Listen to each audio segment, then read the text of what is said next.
केवल रवि किरणों से जिनका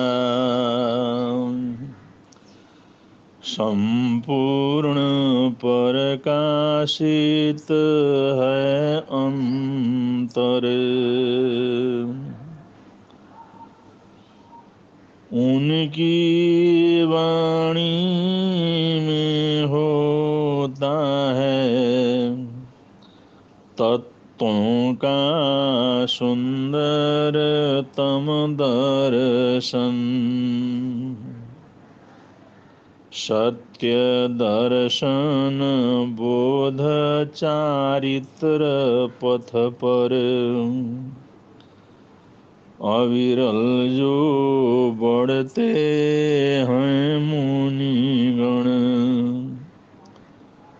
अरहत देव परम आगम गुरु को, अरहत देव परम आगम गुरु को शत शत वंदन, शत शत वंदन, शत शत वंदन, शत शत वंदन।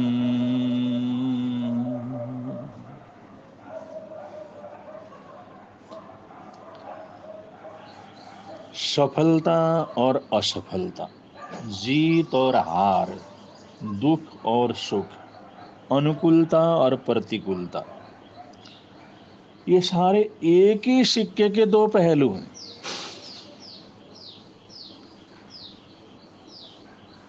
हमें दिखता एक पहलू है और उसी सोच से हम आगे चलते रहते हैं, अपने विचार बना लेते हैं, अपने भाव बना लेते हैं।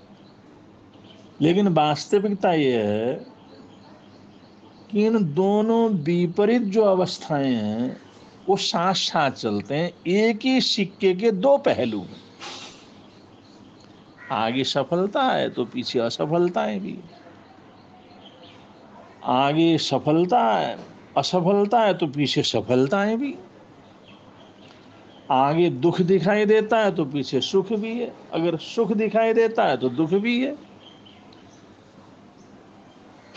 इसको प्रज्ञा से समझने की जरूरत है, गहरे सोच और चिंतन से सोचने की और समझने की जरूरत है कि ये अलग अलग नहीं है, एक ही सिक्के के दो पहलू हैं। हर सफलता की कहानी एक बड़ी असफलता की कहानी होती है।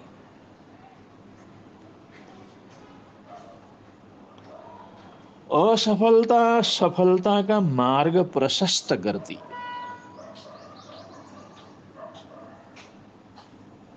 गिर कर के आदमी उठना सीखता है और मनुष्य फिसल कर के संभलना सीखता है। संभलने की कला फिसलने के साथ आती है।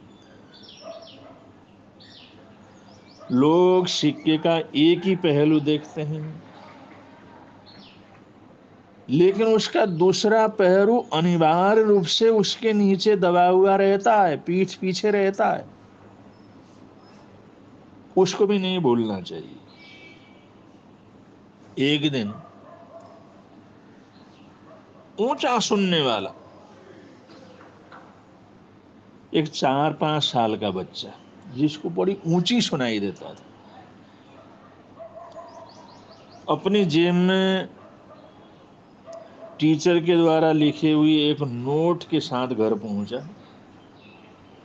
उसने कहा था ये नोट अपनी माँ को दे देना। धमका करके भेजा था टीचर ने।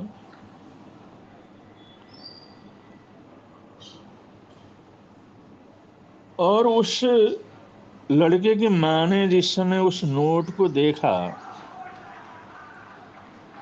उसमें लिखा था तुम्हारा टामी इतना बेवकूफ है, वह कुछ भी नहीं सीख सकता, उसे स्कूल से निकाल लीजिए। उसे स्कूल में भेजने का कोई फायदा नहीं। वो कोई लक्षण नहीं है वो जीवन के अंदर कुछ सीख सके। माँ ने जिस समय ये नोट पढ़ा तो बड़ी तकलीफ हुई, और माँ को तो तकलीफ होना ही था, बड़ी चिंता भी हुई। उसने बड़ा दर्द महसूस किया, लेकिन वो संभल गई। और उसकी माँ, उस लड़के की माँ ने उस स्कूल से दिए हुए नोट का उसने जवाब लिख करके भेजा।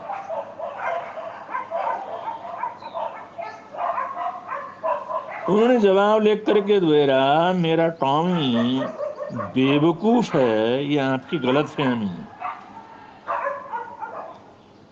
वो पढ़ नहीं सकता, इसके ऊपर मेरा कोई भरोसा नहीं। मैं अपने बेटे के ऊपर पूरा भरोसा रखती हूँ और मैं उसे खुद पढ़ाऊंगी।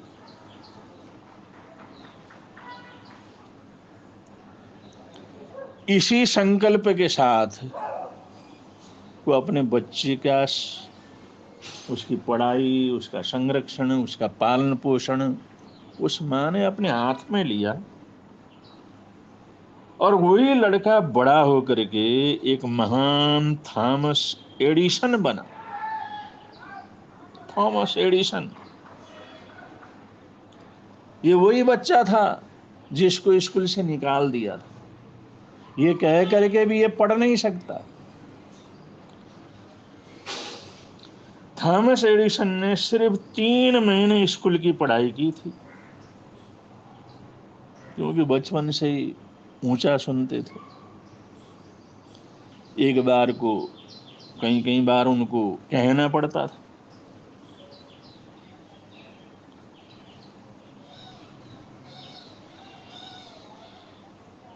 अब ऐसे व्यक्तियों को क्या हम असफल मानेंगे?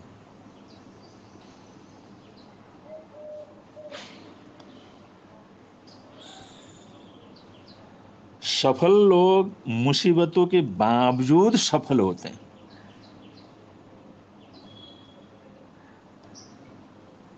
और बहुत से लोग, बाहरी लोग, जो उसकी वास्तविकता को नहीं समझते, वो उनकी किस्मत समझते हैं। उसका किस्मत बहुत अच्छा था इसलिए हो गया, किस्मत अच्छी लेकर के आया था। ये तो किस्मत की बात है। कामयाबी, सफलता, जीत सिर्फ किस्मत से नहीं मिलती, वो हिम्मत से, प्रयत्न से और पुरुषार्थ से मिलती। और असफल होकर के भी जो बार बार उठना जानता है, फिसल करके भी संभलना जानता है, उसी को सफलता मिलती। इसलिए बार बार कहा गया, सफलता असफलता एक ही सिक्के के 2 पहलू हैं।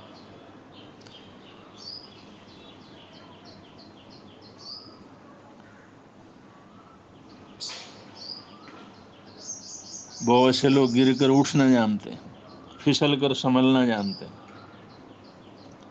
आदमी हिम्मत रखे तो असफलता को वो आगे बढ़ने का एक रास्ता बना लेता, एक ताकत उसमें से प्राप्त कर सकता है।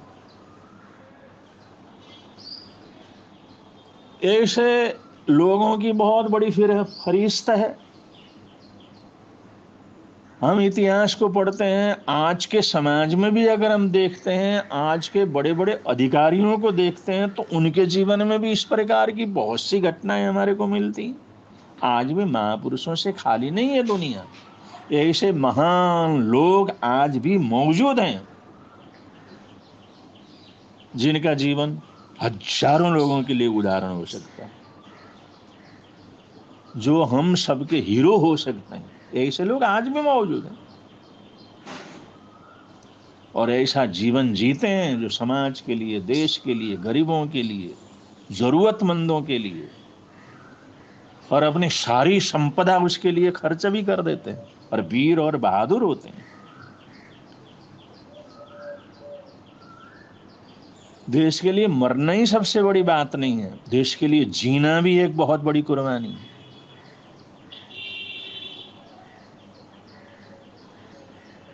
अब ऐसे लोग जीवन के अंदर सफल होते हैं। उस बच्चे ने जीवन के अंदर क्या क्या किया, कहां कहां तक पहुंचा, क्या क्या बनाया, इसको कोई डिटेल में बतलाने की जरूरत नहीं, आप सब जानते हैं। एक छोटी सी बात मैं आप लोगों को बताऊं। 1914 में जब थॉमस एडिसन 67 साल के थे, 67 साल की उनकी उम्र थी,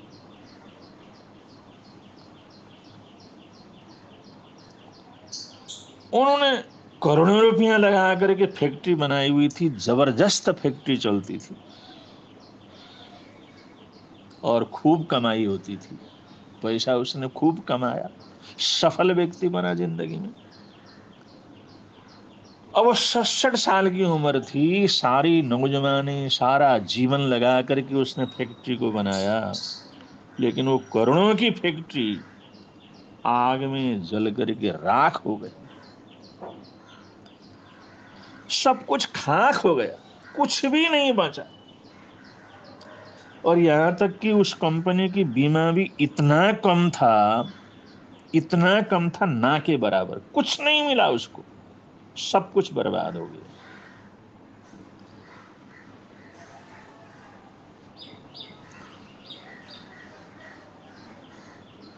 एडिसन अब जवान नहीं थे, वृद्धावस्था को प्राप्त कर चुके थे, 67 साल की उनकी उम्र थी।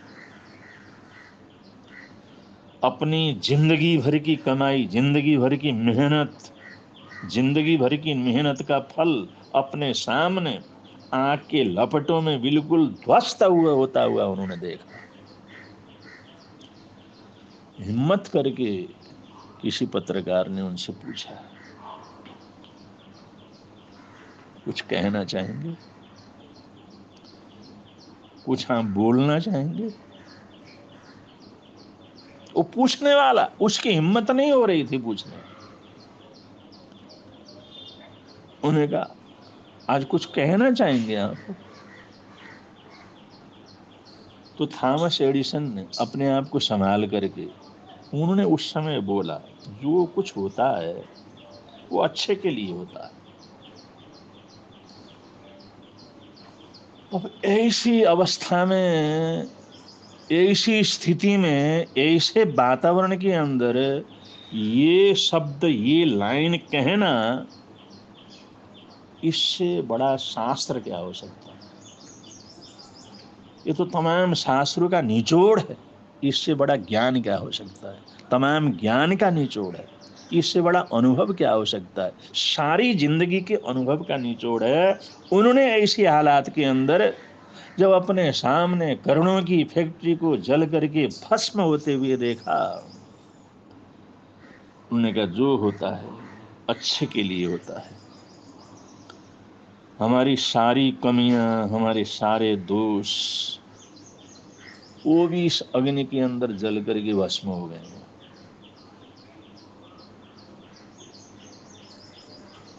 कितनी बड़ी बात है, कितना बड़ा दिल है। ऐसे होते हैं सफल पुरुष, महापुरुष। थोड़ी देर रुक करके उसने कहा, ईश्वर की कृपा से हम नए सिरे से कुछ कर सकते हैं। हम तो जिंदा हैं, हम तो नहीं जले,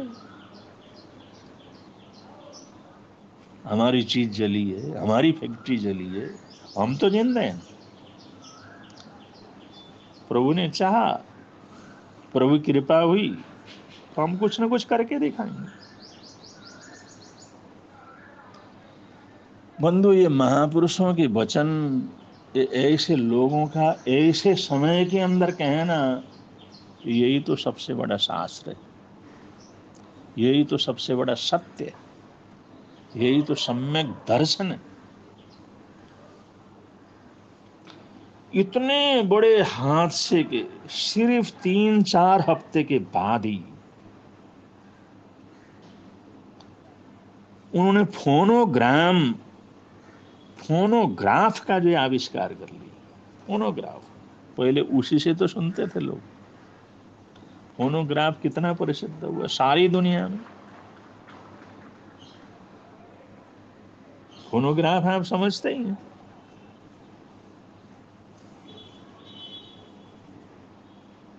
साठ 70 साल पहले फोनोग्राफी तो चलता था।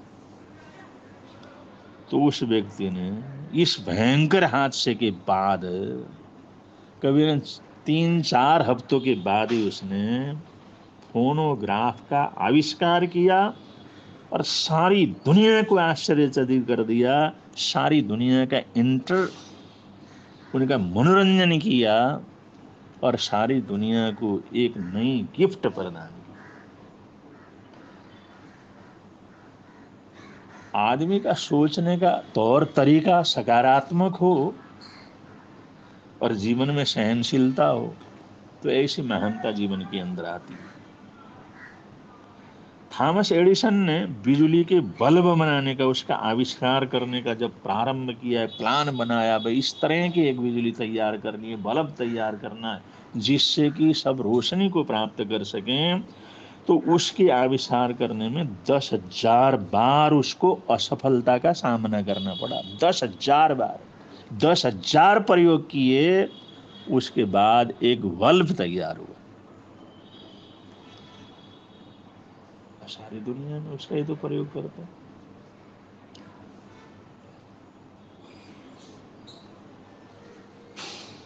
जीवन में सफलताएं तो मिलती हैं, असफलताएं तो मिलती हैं। 40 साल की उम्र में हेनरी फोर्ड दिवालिया हो गए थे। 40 साल की उम्र थी, इतना बड़ा उद्योगपति दिवालिया हो गया।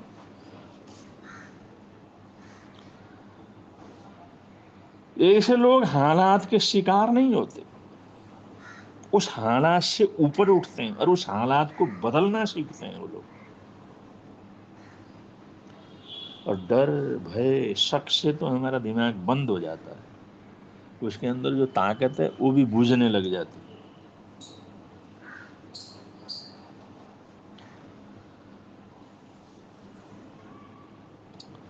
दुनिया के अंदर अगर हम देखें तो जितने भी जीव जंतु हैं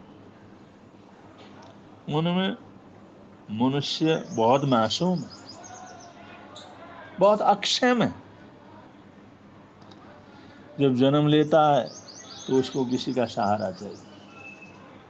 2-3 साल तक तो अपना पेट भी नहीं भर सकता, उसको इतना लंबा समय चाहिए जिससे वो उठ सके, बैठ सके, चल सके, बोल सके, सोच सके। कितना लंबा समय उसका व्यतीत होता है, जबकि पशु का बच्चा जन्म लेते ही भागना शुरू हो जाता है। मनुष्य चिड़ियों की तरह उड़ नहीं सकता, छोटे छोटे कीड़ों से काटने से भी कभी कभी मर जाता है।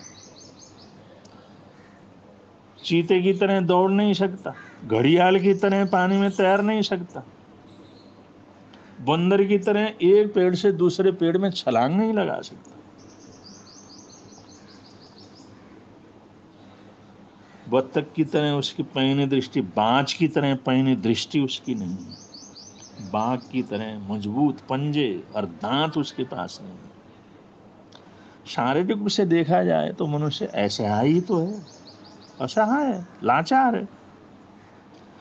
लेकिन कुदरत ने, उसकी पुण्यवानी ने उसको सोचने समझने की शक्ति दी है, सोचने की ताकत दिया है, सोचने का तोहफा दिया।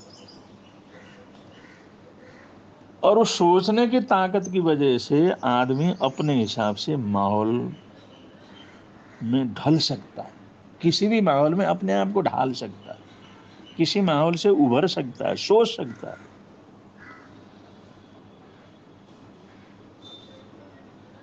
लेकिन जानवर किसी माहौल को ढाल नहीं सकते। ये मनुष्य कर सकता, मनुष्य के पास बुद्धि है, मनुष्य के पास सोच है, एक चिंतन।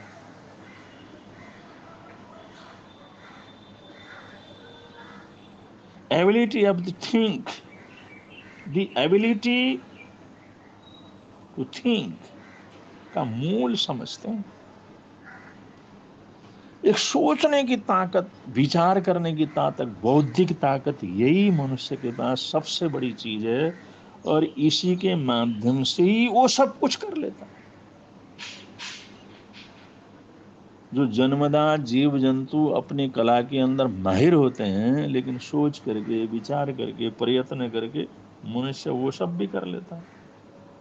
ये उपलब्धि उसको मिली है। कुछ लोग सोचते रहते हैं, करते कुछ नहीं। कुछ लोग करते रहते हैं, सोचते कुछ नहीं। ये दोनों असफल ही होते हैं। सोचना और करना, ये दोनों मिलना चाहिए। जब बारिश के साथ धूप मिलती है तो इंद्रधनुष तैयार हो जाता है। जीवन में खुशियां और गम मिलते हैं, अच्छाइयां और बुराइयां मिलती हैं, अंधेरा और उजला मिलता है, मुश्किलें और रुकावटें मिलती हैं। तभी तो जीवन का सौंदर्य झलकता है। हमारे जीवन का सौंदर्य यही तो है, जो दोनों परिस्थितियां ऐसे मिलती हैं और इसके महत्व को बढ़ा देते हैं।